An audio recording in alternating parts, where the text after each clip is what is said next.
Jannik Sinner threatens to conquer Carlos Alcaraz's territory. After winning the Australian Open, Jannik Sinner has made it clear what his next goal will be: conquering Roland Garros clay and Wimbledon's grass, two territories currently ruled by Carlos Alcaraz. At this moment, the monarch of tennis is undoubtedly Jannik Sinner, who has just dominated the Australian Open and holds a significant advantage over the other great players in the ATP. With Novak Djokovic facing the final years of his career while dealing with injuries, and a middle generation struggling against the greats, only Carlos Alcaraz seems capable of challenging the Italian. In fact, Alcaraz's record is currently superior, especially on two surfaces, clay and grass. However, it is highly likely that this advantage will soon fade, as the man from San Condito threatens to make a leap on these surfaces to close the gap. So far, they have only faced each other twice on clay, in Umag 2022, where the Italian won, and last year at Roland Garros, in that agonizing semi-final that went to the Spaniard. Despite this record, the ruler of clay is Alcaraz, the current champion in Paris.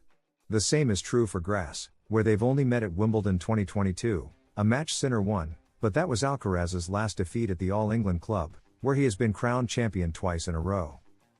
However, that gap could soon close, as after conquering Melbourne, Sinner has made it clear what he intends to do, saying it's something he always thinks about: you have to be a complete player, not just on one surface but also on the other two. For this reason, he knows he can improve and challenge Alcaraz, especially on grass. Our goal is to get into that rhythm, into that playing style, because it's a little different, and then we'll see what happens. The next face-off must wait. The rivalry they share from a distance is part of tennis day-to-day life, as they fuel each other to improve. However, since both reached their peak form, they haven't faced off many times. The next clash could come in February at the ATP 500 in Doha. They were initially set to share the draw earlier in Rotterdam, but the Italian has withdrawn to prioritize rest. In any case, there is still a long way to go before the season gets truly serious, with the Masters 1000 in Indian Wells and Miami, just before the clay court campaign begins. Carlos Alcaraz announces a surprising change of plans. To regain the world #1 ranking, Alcaraz knows he must play his cards very well during the demanding 2025 calendar. He has already suffered his first setback at the Australian Open. Besides once again missing out on the only Grand Slam title absent from his trophy collection, Carlos Alcaraz has fallen even further behind Sinner, 1, and Zverev, 2, both finalists in Melbourne.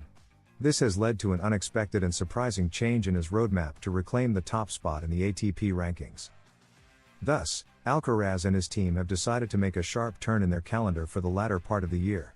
This year, the Spaniard will attend the ATP 500 in Tokyo 2025 instead of the tournament in Beijing. Despite the Chinese tournament being more prestigious, Alcaraz has chosen to play in Japan, avoiding defending his title and opting for the chance to earn more points, a strategic move.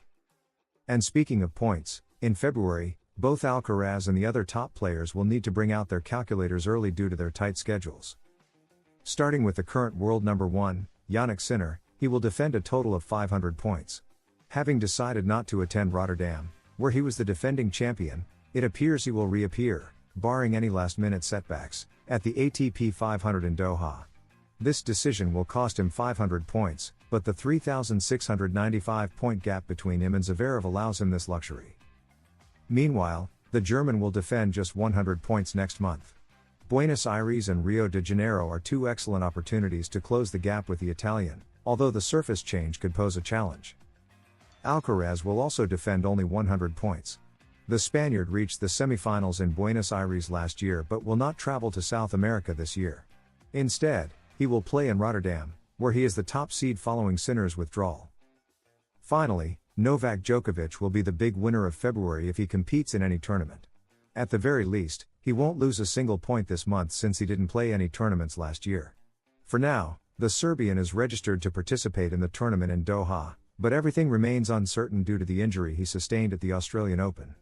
February 2025 calendar: ATP 500 Rotterdam, February 3rd to 9th, ATP 500 Dallas, February 3rd to 9th, ATP 250 Delray Beach, February 10th to 16th, ATP 250 Buenos Aires, February 10th to 16th, ATP 250 Marseille, February 10th to 16th, ATP 500 Doha, February 17th to 22nd, ATP 500 Rio de Janeiro, February 17th to 23rd, ATP 500 Acapulco, February 24th to March 1st, ATP 500 Dubai. February 24th to March 1st, ATP 250 Santiago. February 24th to March 2nd. At the end of this week, we will enter February, a month filled with action worldwide. It will be a busy February, with some of the world's best players even defending titles. Jannik Sinner, for example, won the Rotterdam tournament last year, but he will not attend this season. It's interesting to see how many points the top three players, Sinner, Zverev, and Alcaraz, will defend. Additionally, it will be intriguing to see what's expected of Novak Djokovic in a month where he defends nothing. Sinner, 500 points. The world number one has just claimed his second consecutive Australian Open title, making it understandable that he's chosen not to defend his Rotterdam title in the first week of February. Thus, he is expected to return to competition at the ATP 500 in Doha. As a result, the world number one will lose 500 points, though it will not significantly affect his ranking, as he remains 3,695 points ahead of his closest competitor. Zverev, 100 points. The world number two will only defend 100 points, earned by reaching last year's final in Los Cabos. Alexander Zverev will have an excellent chance to earn points with his participation in Buenos Aires and Rio de Janeiro. It will be his first time playing there, so it will be interesting to see how he adapts to switching from hard courts to South American clay. Alcaraz, 100 points. Carlos Alcaraz also has little to lose, defending just 100 points from last year's Buenos Aires semifinal. On that occasion, he couldn't defend his title and ended up withdrawing in his Rio de Janeiro debut due to an ankle injury. This year, however, the Spaniard will skip South America and head to Rotterdam, where he is the top seed following Sinner's withdrawal. Djokovic, 0 points. Finally, Novak Djokovic will not lose any points in February, as he didn't compete in any tournaments during the same period last year. This provides the Serbian with a unique advantage, as he starts the month with no risk of losing ground in the ATP rankings. Djokovic, currently ranked 6th in the world, is registered to participate in the ATP 500 tournament in Doha. However, there remains significant uncertainty surrounding his immediate future in tennis.